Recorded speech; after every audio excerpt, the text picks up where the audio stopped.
আসসালামু আলাইকুম, কেমন আছেন? আশা করি সবাই ভালো আছেন। তো আবারও আজকে আপনাদের কাছে দুপুরে রান্না নিয়ে চলে আসলাম। তো আজকে কী কী রান্না করতেছি আপনাদের কাছে আবারও শেয়ার করব। আজকে রান্না করতেছি এই যে পুঁই শাক দিয়ে মাছ দিয়ে রান্না করছি।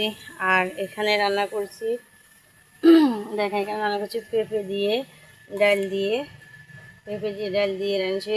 আর আসলে আমার রান্নাটা ভাত তো হয়ে গেছে, আর চুলার উপরে মাছ আর ডিম একসাথে ভুনা করতেছি। তো রান্নাটা প্রায় শেষের দিকে। আজকে আমার রান্না এতটুকুই। তো রান্নাটা কেমন হয়েছে সবাই অবশ্যই বলবেন। আর আজকে অনেক সকাল সকাল আরও সকাল রান্না হয়ে গেছে, মানে আমার আজকে একটা কাজ আছে, তো কাজটা করব। একা মানুষ, অনেক দিক সামলায়, তো আসলে আমারকে হেল্প করার মতো কেউ নেই। তো আমার নিজেরটা নিজে করতে, আর আমার শরীরটা অনেক খারাপ লাগতেছে আজকে। এই এগুলাই রান্না করতেছি। দেখেন, মাছ দিয়ে ডিম দিয়ে বোনা করছি, আর পুঁই শাক পেঁপে দিয়ে ডাল দিয়ে ভাত। তো আজকে আমার রান্নাটা কমপ্লিট হয়ে গেছে।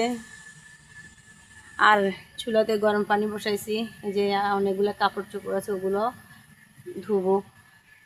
তো আসলে আজকে এতটুকুই রান্না। তো এই রান্নাগুলোর কালার কেমন হচ্ছে সবাই অবশ্যই কমেন্টে জানাবেন। সবাই ভালো থাকবেন, সুস্থ থাকবেন।